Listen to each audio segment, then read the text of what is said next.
Welcome to The Savage Truth with Cicely Davis. I am your host, Cicely Davis.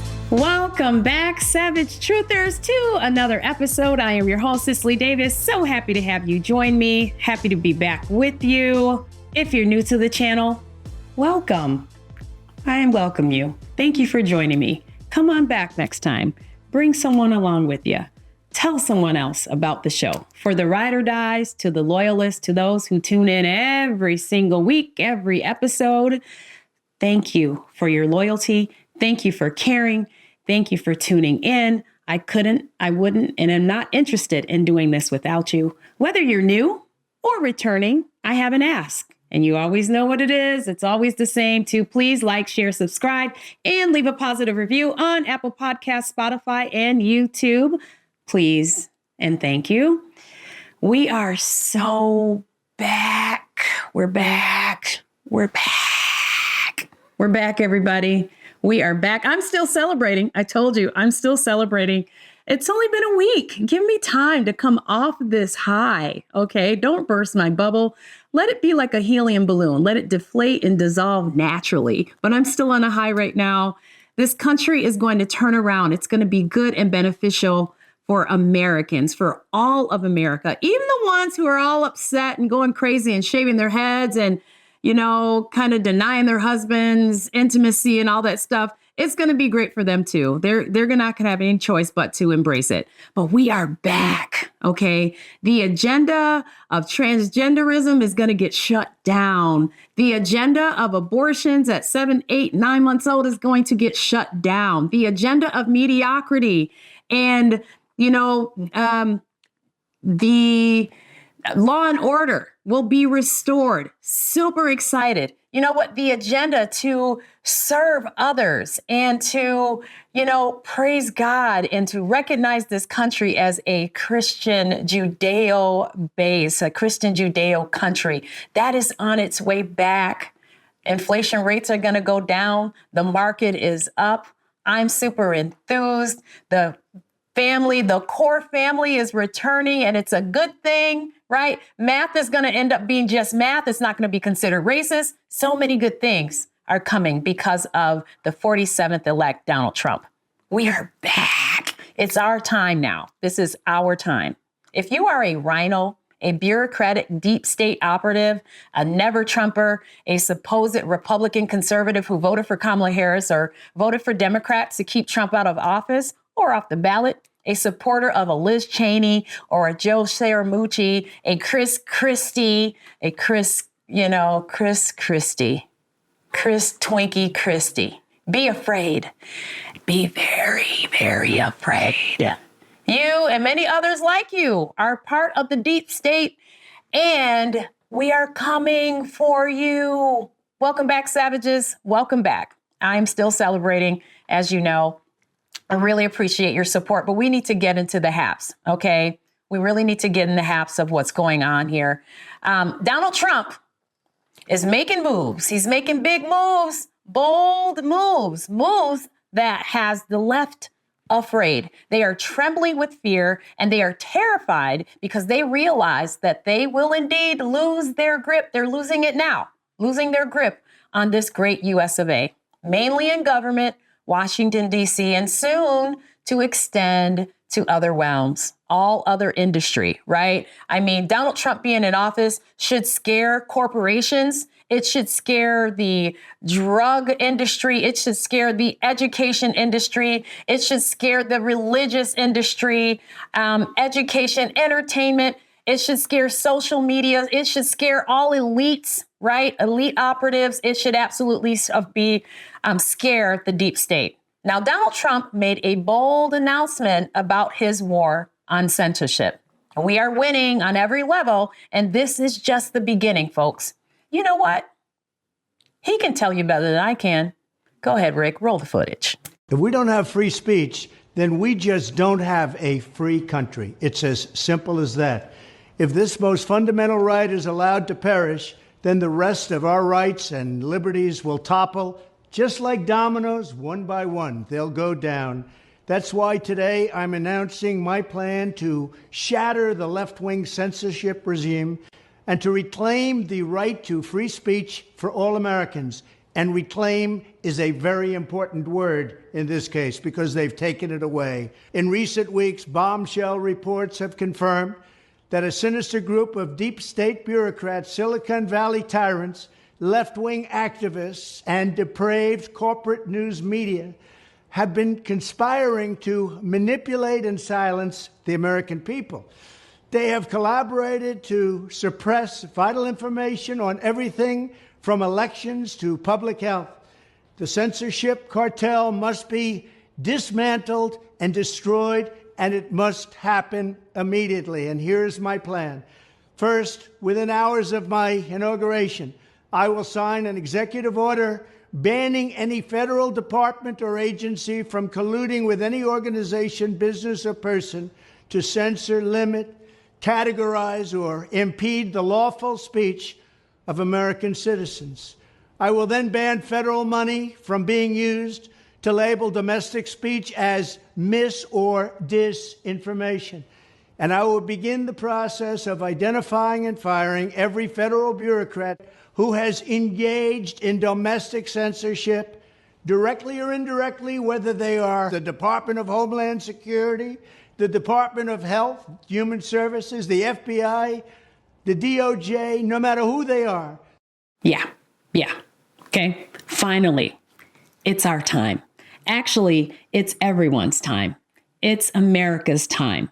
And it's about time that we get back to actually honoring the First Amendment, actually honoring and upholding the Constitution and forging all its amendments. This benefits all Americans, every single one of them, especially those of you who are legal. Okay, I'm talking to the legal ones, even though it has been those of us on the right who have been canceled. We are the ones that have been censored and arrested and silenced and banned. And now every single American can be assured, at least for the next 4 years, right? We got 2 years to get things done because we have a little pit stop 2 years from now, that they can tell the truth. They can rest assured that they can tell the truth, that they can speak their minds and share content without fear of retribution and censorship. That video was Donald Trump making it very clear, crystal clear, he's taking back the First Amendment. Donald Trump's mere presence, the very presence of this man, just the position of president-elect, right? Just as president-elect has sworn in yet, he hasn't even sworn in yet, as president-elect has caused our enemies to revert, to retreat, to retract, and to rethink their positions, their stances, their overconfidence, right? Which they have no reason to be overly confident at this point. Now, since Donald Trump has been elected president-elect, we have had the first woman chief of staff.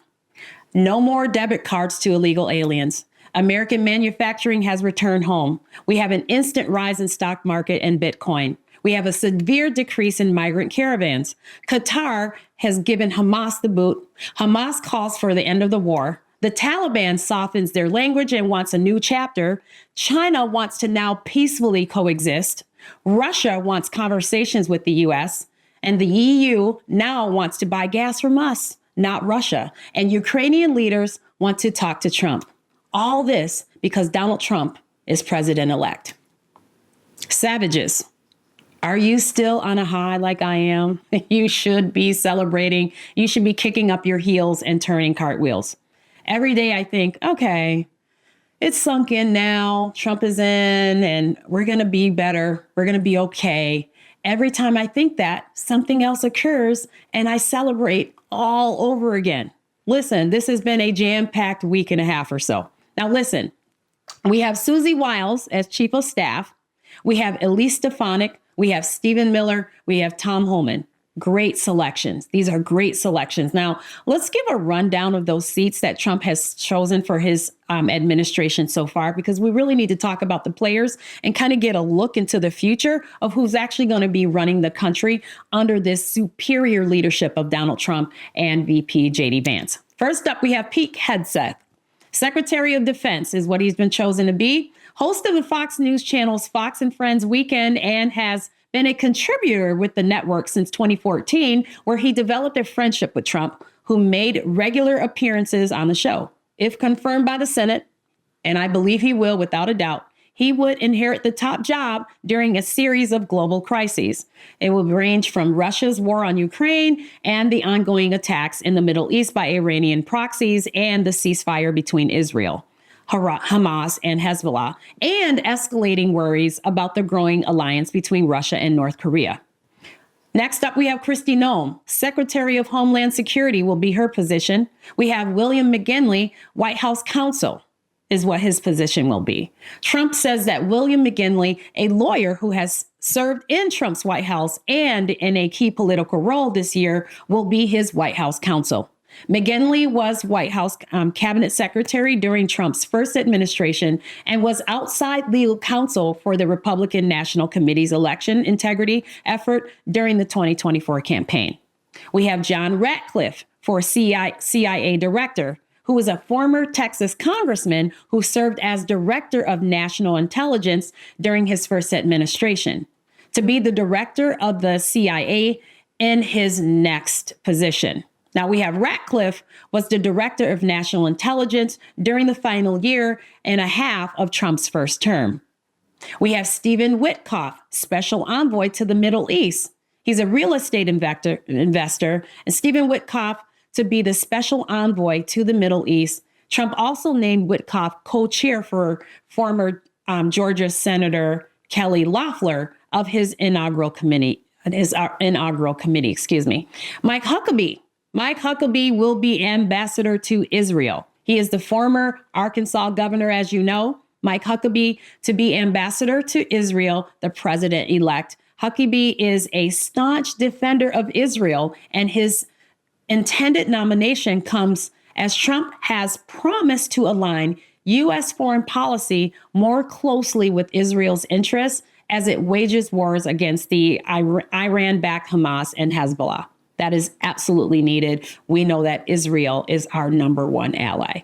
We have Mike Waltz, National Security Advisor, a retired Army National Guard officer and war veteran.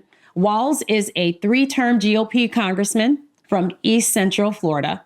He served multiple tours in Afghanistan and also worked in the Pentagon as a political advisor when Donald Rumsfeld and Robert Gates were defense chiefs. Susie Wiles, like I mentioned, is chief of staff. This 67-year-old powerhouse woman was a senior advisor to Trump's 2024 presidential campaign, which we know is an amazing over-the-top success, and its de facto manager. Wiles has a background in Florida politics. She helped Ron DeSantis win his first race for Florida governor. Now, 6 years later, she was key to Trump's defeat of him in the 2024 Republican primary.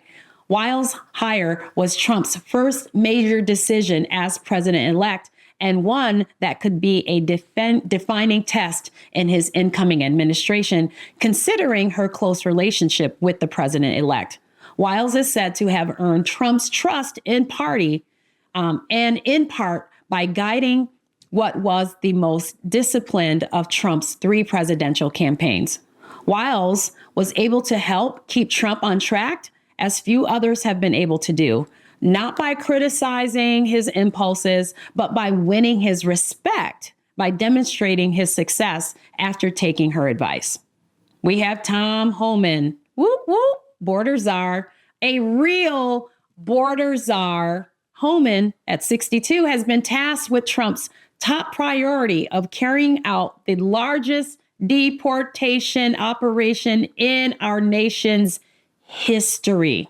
Homan, who served under Trump in his first administration, leading U.S. immigration and customs enforcement, was widely expected to be offered a position related to the border, an issue Trump made central to his campaign. Though Homan has insisted such a massive undertaking would be humane, he has long been a loyal supporter of Trump's policy proposals, suggesting at a July conference in Washington that he would be willing to run the biggest deportation operation in this country has ever seen. Now, I really, really enjoyed the last two appointments. Okay. This first female chief of staff and Homan in particular, because of the invasion that we have in this country and so many people that we've lost at the hands of illegal immigrants, that I really want you to get a glimpse of who this guy is. So watch these two videos. Mr. Homan, your name is on this. Is this correct? Yes, I signed that memo. So you are the author of the family separation policy? I am not the author of this memo. You're not the author, but you signed the memo. Yes, a zero tolerance memo. So you provided the official recommendation to Secretary Nielsen on for the United States to pursue family separation. I gave Secretary Nielsen numerous recommendations on how to secure the border and save lives. But it says here that you gave her numerous options, but the recommendation was option 3, family separation. What I'm saying, this is not the only paper where we've given the Secretary numerous options to secure the border and save lives. And so the recommendation, of the many that you recommended family separation. I recommended zero tolerance. Which includes family separation. The same as is with every U.S. citizen parent gets arrested when they're with a child. Zero tolerance was interpreted as the policy that separated children from their If I get arrested for DUI and I have a young child in the car, I'm going to be separated. When I was a police officer in New York and I arrested a father for domestic violence, I separated that father Mr. from his Homan, family. with all due respect, legal asylees are not charged with any crime. When you're into the country illegally, it's violation 8 United States Code 1325. Seeking asylum is legal. If you want to seek asylum, you go through the port of entry, do it the legal way. The Attorney General of the United States has made that clear. Okay. Why should a child who is an American citizen have to pack up and move to a country that they don't know? Because their parent obviously entered the country illegally, had a child knowing he was in the country illegally, so he created that crisis. Okay. Just the look of that guy, right? You look at him and you know that he means business. But with him at the border, that border is going to be sealed tight, okay? We are going to get our country back. And anybody that's here that is not well-intended or is here illegally, they got to go back. They can come back, but they got to do it the right way. They have to do it the right way. Super excited for him being in. We have Elise Stefanik, United Nations ambassador. This is the position she will take. Stefanik's questioning over university presidents over anti-Semitism on their campuses helped lead to 2 of those presidents resigning, further raising her national profile. If confirmed, and she will be, she would represent American interests at the UN as the Trump vows to end the war waged by Russia against Ukraine that began in 2022. He has also called for peace as Israel continues its offensive against Hamas in Gaza and its invasion of Lebanon to target Hezbollah. We have Stephen Miller. I am a fan. Deputy Chief of Staff for Policy. Miller, an immigration hardliner, was a vocal spokesperson during the presidential campaign for Trump's priority of mass deportation. Okay, this guy means business. He's young. Okay, he's confident. He's a bulldog. This 39-year-old was a senior advisor during Trump's first administration, if you remember. He and Homan together, nobody's getting in illegally. Nobody's getting past these two. We have Lee Zeldin of New York. He's going to be Environmental Protection Agency. We got Marco Rubio, Secretary of State. Trump appoints Tulsi Gabbard as Director of National Intelligence. We have Matt Gaetz as Attorney General. Now, Trump first announced his nomination in a post on Truth Social, saying Gaetz has distinguished himself in Congress through his focus on achieving desperately needed reform at the Department of Justice. Now, most people are going to be very, very surprised. A lot of people are still talking about this one. This one kind of came out of nowhere. This was not expected, even by Republicans. But Trump taps, this one is really important. Trump taps Elon Musk, to lead a Department of Government Efficiency with partnership of Ramaswamy. Now, Trump has tapped them both to head what he's calling the Department of Government Efficiency, the DOGE. an acronym that is an apparent wink to the dog-themed cryptocurrency by the same name that started as a joke and skyrocketed after Musk promoted it. Now, Trump made the announcement in a statement on Tuesday evening indicating DOGE and its leadership, Musk and Ramaswamy, will focus on regulating government spending. I'm quoting Trump here, okay? These two Americans will pave the way for my administration to dismantle government bureaucracy, slash excess regulations, cut wasteful expenditures, and restructure federal agencies, essential to the Save America movement. Now, Musk has become an increasingly influential voice in the conservative politics. He first proposed a government efficiency commission that would monitor federal agencies during a conversation he had with Trump on X. Now, since winning the presidential election, Trump and Musk have remained in really close orbit. There's more to come, I'm sure, as Trump assembles his administration. But make no mistake about it. Make no mistake that he's not making any mistakes, okay? He's assembled a team in his first term. When he did so, the idea of that, when he first assembled that team in his first term, was putting some people together who don't always necessarily agree with him. And under that notion, the idea was that they would always, in the end, even if they didn't always agree with Trump, still decide to do what's best for the country. Now, ultimately, that didn't work. Many remain loyal to Donald Trump and the best course of action for Americans, but many did not. Okay, so it didn't always fare so well. Many of them are the grumpy Chris Christies and the Sarah Mucci's that we mentioned earlier. Some of that has been very costly. This time around, though, Trump has chosen the best of the best in industry, in experience, and proven success and tenacity to put Americans first. And literally all of them, 100% of them so far, are in agreement and in lockstep with Trump. So this isn't something he's going to have to worry about in this administration. He's not going to have to worry about any of these people being disloyal or cutting deals on the side or not agreeing with him. The vetting has been very, very strong and professional. This is good because he can then do what's best for Americans and not be worried about a knife being put in his back. All right. So moving on, really looking forward to how the country is going to be run with this star-studded administration. Joy Reid, one of the most overtly racist activists posing as a journalist on television, blames white women for not coming through for Kamala Harris, causing her, Kamala, in Reid's opinion, whatever that weighs, to lose North Carolina. North Carolina is white women's fault. Okay. She says Black women are no longer interested in saving America after betrayal by white female voters. This woman is so great at overtly hating white people, and they leave her on the network.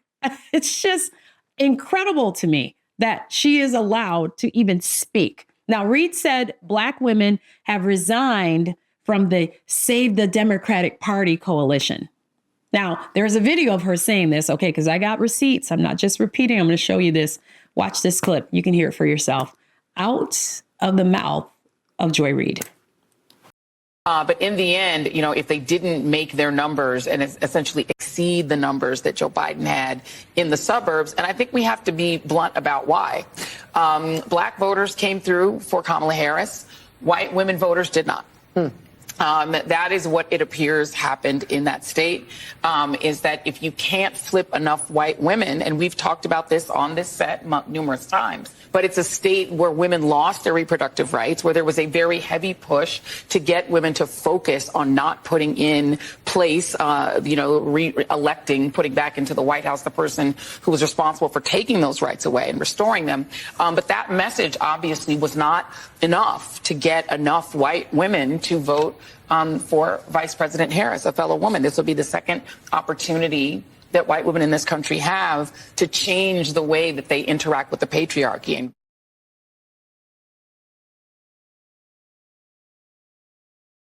Now, notice she emphasizes that Black women came through for Kamala, right? Like, Black women, we did our job. It's not our fault. Don't look over here. Joy Reid's blame of white women for the loss of North Carolina is a masterclass in scapegoating that conveniently ignores the far more complex realities of this election.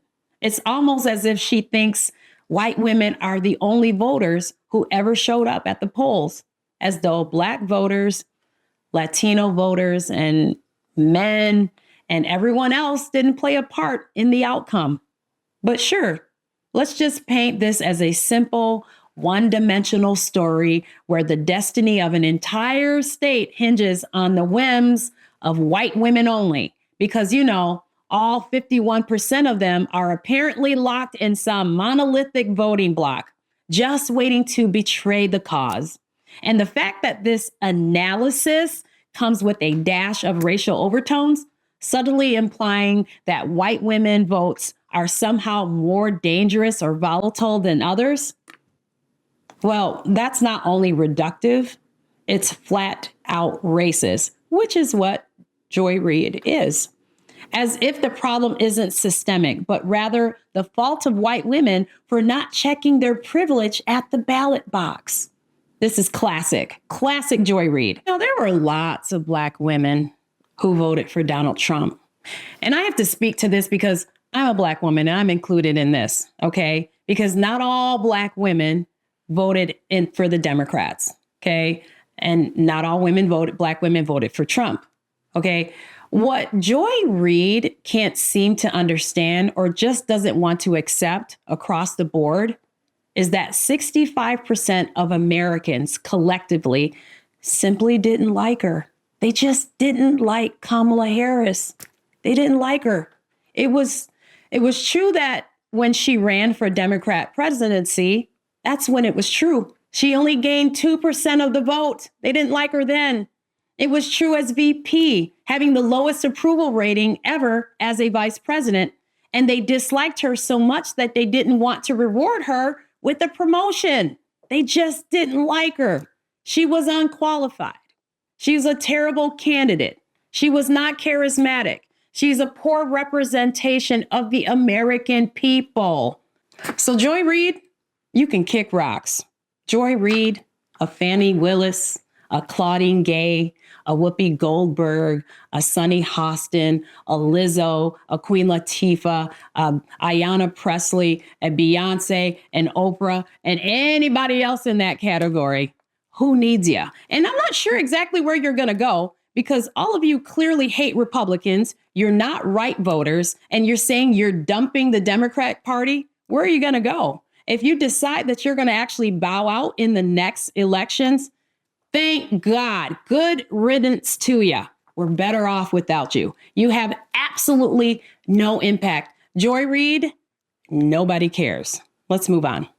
Savages, savage Americans, brace yourself because Trump's picks for his administration are a dream that we never knew we needed, but always deserved.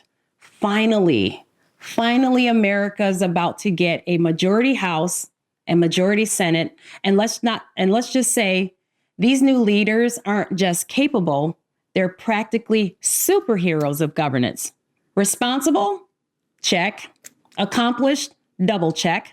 These are the kinds of people who'll put the Constitution in a headlock and tell it, you're welcome. No more of these career politicians who only know how to bundle things up. We're talking about a squad of real deal patriots who actually care about this country, and they're going to clean up Washington like it's a yard sale. So watch out, America. Your government's about to be in better hands than your grandma's secret recipe for apple pie. Gone are the days of half-baked policies and endless finger pointing. With these leaders, we're not going to just have results. It's not going to just be rhetoric. They understand the value of a strong economy, a secure border, and putting America first. No more of this globalist nonsense or apologizing for being the best country on the planet. These folks are all about preserving freedom, liberty, and the American dream. And they're going to do it with a smile, a firm handshake, and a healthy dose of common sense. They'll cut through the nonsense like a hot knife through butter, because let's face it, they've been doing the job, not just talking about it.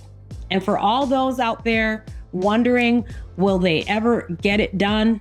The answer is yes. These leaders aren't just talkers, they are doers. So get ready, America. It's about to be a glorious ride. The Constitution is going to be just fine. It's going to remain intact. And the future, oh, it's looking brighter than ever. Buckle up, because we're going to make America great again. Again. Please like, share, subscribe, and leave a positive review on Apple Podcasts, Spotify, and YouTube. And remember, as always, while I'm still celebrating, and you should be too, be bold, be strong, be faithful, be true. Till next time, I'm Cicely. The Savage Truth with Cicely Davis is a production of Front Page Magazine and the David Horowitz Freedom Center. Reproduction of this podcast without express written consent is prohibited.